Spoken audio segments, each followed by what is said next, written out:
방탄소년단 진이 천여 명의 팬에게 포옹을 해주는 특별한 이벤트를 준비했는데요. 일본인으로 알려진 50대 여성이 기습 뽀뽀를 시도. 지켜보던 팬들의 분노를 자아냈습니다. 이 여성은 SNS에 목에 입술이 닿았다, 팔결이 부드러웠다는 감상까지 남겼는데요. 팬들은 해당 여성을 처벌해달라는 민원을 제기했고 결국 성폭력 처벌법상 공중밀집 장소 추행 혐의로 검찰에 송치됐습니다.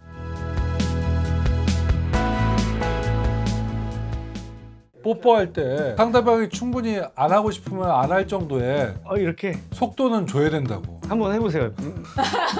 거기다 AI 심어드릴게요. 이게 이제 상대라면은 보면서 어떻게 해야 돼요? 요 정도 속도는 해야 되는데 확 해버리잖아요.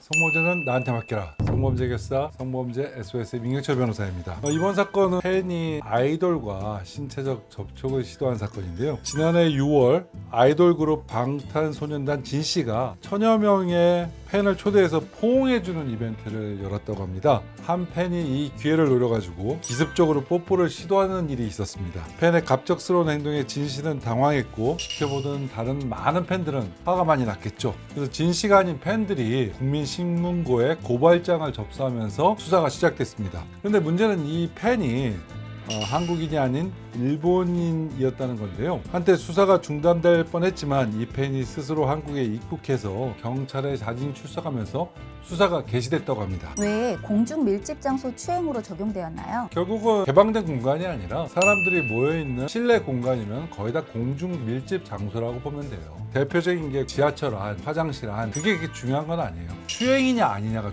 중요한 거죠. 그럼 자진 출석이 없었다면 처벌이 불가능한가요? 수사의 가장 기본은 수사를 받는 사람의 진술을 받아보는 걸 원칙으로 해요. 왜 그런 일을 했는지 안 했는지 이런 것들을 기본적으로 확인하고 혐의 유무에 대한 판단을 하게 되는 게 원칙이거든요. 하지만 때로는 전혀 조사를 안 받고도 다른 객관적 증거, CCTV라든가 카메라들이 있을 거 아니에요. 근데 그 사람이 맞는지도 확인해야 되기 때문에 원칙적으로 조사가 필요한 건 맞아요. 외국인이 성범죄를 저질렀을 때 법 적용은 어떻게 되나요? 똑같아요. 똑같은데 어떤 문제가 있냐면은 만약에 우리나라에 잠깐 와 있는 사람이 성범죄를 하잖아요. 근데 그 사람은 금방 떠날 수가 있잖아요. 그렇기 때문에 보주 우려가 높다고 판단을 해요. 초범이고 어느 정도는 자기 범행을 인정하는 경우에는 구속수사를 잘 안 하는데 외국인의 경우에는 출국해버리면 기소를 할 수가 없기 때문에 도주 우려는 일반 내국인보다 훨씬 높다고 판단되어지기 때문에 구속수사의 가능성은 좀 더 높다고 보시면 돼요. 법 적용이 달라지는 건 아니에요.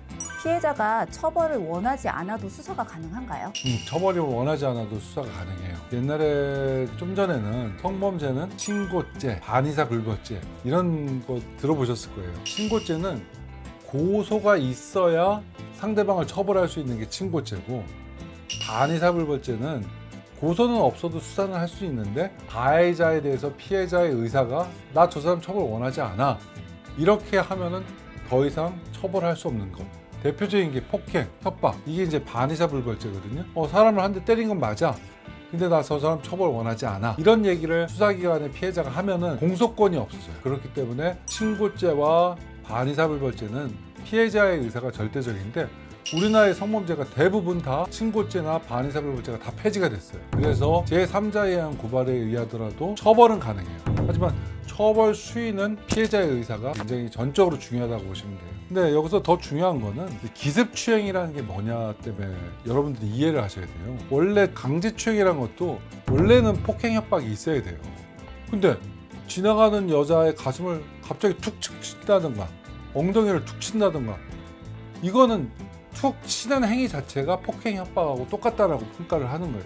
그래서 원래 강간이라는 거는 비동의 간음하고 달라서 폭행 협박으로 상대방이 싫어하는 의사를 뚫고 상대방과 관계를 해야 강간이 되는 거거든요. 근데 강제추행은 달라요. 폭행 협박이 거의 필요 없어. 그냥 갑자기 하면은 강제추행이 되는 거예요. 그러면 피디님 그 옛날에 그 여자친구 사귈 때 뽀뽀할 때 뽀뽀할 때 동의 받고 한 적이 있어요? 없죠. 그렇잖아요. 옛날에는 근데 고소하고 이런 거를 잘 몰라서 안 한 거 아니에요? 근데 지금도 마찬가지예요. 뽀뽀할 때 나 너한테 뽀뽀해도 돼? 라고 얘기하면서 뽀뽀하는 사람은 거의 없어요. 근데 이게 이제 그래서 위험한 거예요. 폭행 협박은 안 해도 뽀뽀를 했단 말이에요. 이렇게 쳐다보면서 뽀뽀를 했단 말이에요. 근데 갑자기 상대방이 강제추행을 고소해보면 강제추행이 될 수가 있는 거예요. 그러니까 뽀뽀를 할 때도 천천히 해야지. 천천히? 이렇게 들어간다. 바라보면서 상대방이 충분히 안 하고 싶으면 안 할 정도의 속도는 줘야 된다고. 이렇게 바라보면서 이렇게 다가가야 되는데 갑자기 들이대면은 피할 수도 없잖아. 한번 해보세요.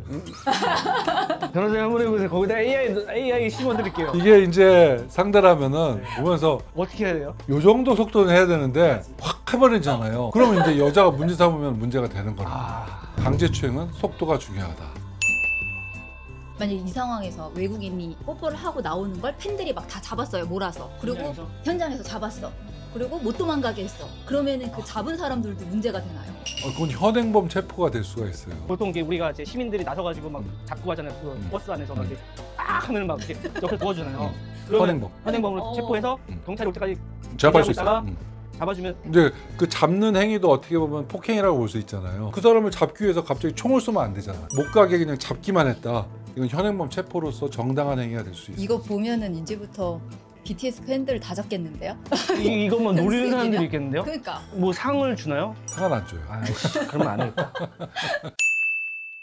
그 열성 팬들을 갖고 있는 분들한테 너무 선을 넘는 행위는 나중에 문제될 수 있다. 그거를 오늘의 총평으로 할까요? 네, 감사합니다.